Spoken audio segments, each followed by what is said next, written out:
മുത്തുമണി ശ്രമദാം കരീം അങ്ങനെ 27ാമത്തെ ദിവസം റാഹത്തായി തുറന്നിരിക്കുന്നു. അപ്പം നമ്മളിന്ന് ഗ്രീൻ ബീൻസിൻ്റെ വടയാണ് ഉണ്ടാക്കിയത്.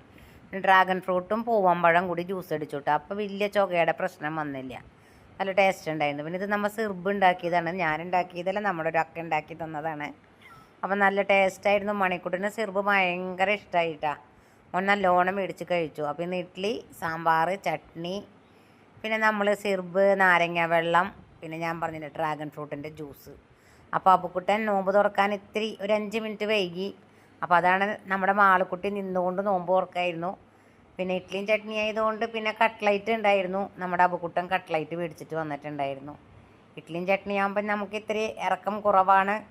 പിന്നെ നമ്മുടെ മണിക്കുട്ടൻ ഇന്ന് ഭയങ്കര ഹാപ്പിയാണ് കേട്ടോ. ആൾ പിന്നെയും ചോദിച്ചുകൊണ്ടിരിക്കുകയായിരുന്നു മോൻ. അല്ലെങ്കിൽ മോന് ജീരകഞ്ഞിയൊക്കെ ഭയങ്കര ഇഷ്ടമാണ് കേട്ടോ. പിന്നെ ഞങ്ങൾ നിസ്കാരമൊക്കെ കഴിഞ്ഞ് ഇഡലിയും ചട്നിയും കഴിച്ചു, കട്ടൻ ചായയും കുടിച്ചു. അപ്പോൾ ഇത്രയേ ഉള്ളൂ. അപ്പോൾ എല്ലാവരും സപ്പോർട്ട് ചെയ്യണം, ലൈക്ക് ചെയ്യണം, കമൻറ്റ് ചെയ്യണം. Okay, Tata, bye bye.